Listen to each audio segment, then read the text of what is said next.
పెద్దవాడిని నేను ముందు పోతుంటే వెనకేం చేస్తున్నావురా? గురుగారు, పెద్దవారు మీరు ముందు వెళ్తున్నారా? మీ వెనకే నేను వస్తున్నానా? దారిలో ఒక విశ్వేశ్వర దేవాలయం ఉంది. దాని ముందు పెద్ద ధ్వజస్తంభం ఉంది. దాని మీద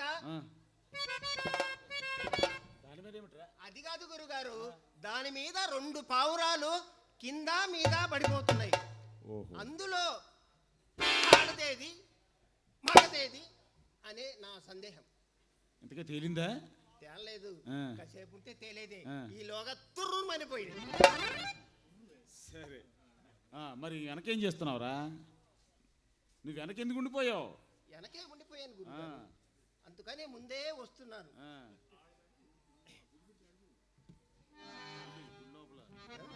మరి ఎలా వచ్చావు బయటికి? ఎలా వచ్చానంటే గుడిలో పెద్ద కంత ఉంది. ఆ కంత మీద ఆ కంతలో నుంచి వచ్చేసాను. తప్పు నాయన, అలా చెయ్యకూడదురా నాయన. సరే గాని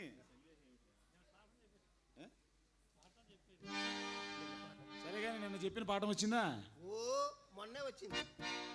నిన్న చెప్పిన పాఠం రా, నిన్న చెప్పిన పాఠం మొన్న వచ్చిందా? మరి మొన్న చెప్పింది మీరు చెప్పిన పాఠం ఒళ్ళు వేసుకుంటూ వస్తున్నారా? ఇంతలోకి అమ్మగారు పిలిచి నిన్న వండిన సద్దన్నం దద్దోజనం ఇంత పెట్టింది. అది తిన్నాక అమ్మగారు పెట్టిన దద్దోజనం పైనుండిపోయింది, మీరు చెప్పిన పాఠం కిందుండిపోయింది. ఓరి బొడుద్దాయ్, నీ తెలివితేటలు అఘోరించినట్టే ఉన్నాయి కానీ సరే, మరి కనీసం శ్లోకమైనా చెప్తావా? శ్లోకం మీరు చెప్పండి గురుగారు, మేము వింటాం.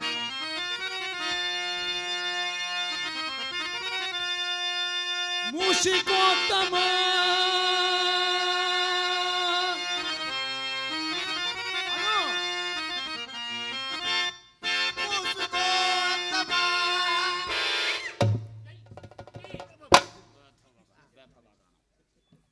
మూసుకోత్తమ కాదరా, మూషికోత్తమ. సరే, పాఠాలు రావు, శ్లోకాలు రావు, ఏమొస్తారా నీకు? ఏమీ రావు. సరే కానీ అమ్మగారు కూరగాయలు తీసుకురమ్మన్నారు కదా, ఏమేం కూరగాయలు తీసుకురమ్మన్నారు?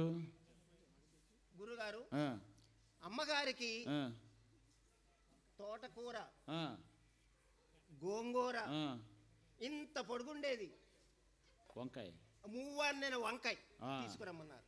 ఇంకా ఇంకా ఏదో చెప్పారు. మీరు కాసులు ఇస్తే నేను తీసుకోవచ్చు. సరే సరే, మీరు చెప్పండి ఏమేమి కావాలో. ఇదిగోనైనా ఈ కాసుతో తోటకూర, ఈ కాసుతో గోంగూర, ఈ కాసుతో వంకాయలు, ఈ కాసుతో బెండకాయలు తీసుకురానైనా వెళ్ళి. బెండ దొండకాయలు కాదురా, బెండకాయలే, దొండకాయలే. అర్థమైందా? బెండకాయలు తీసుకురా, వెళ్ళి నాయనా.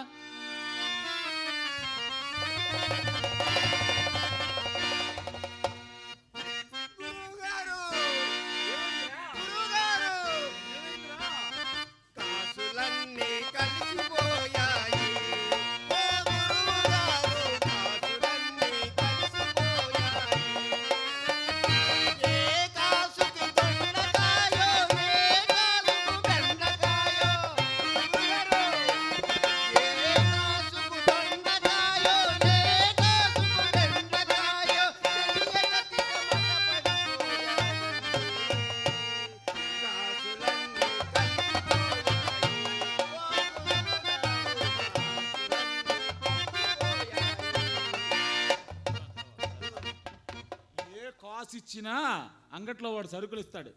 సరే కానీ, సరే పద, నేను కూడా వస్తాను.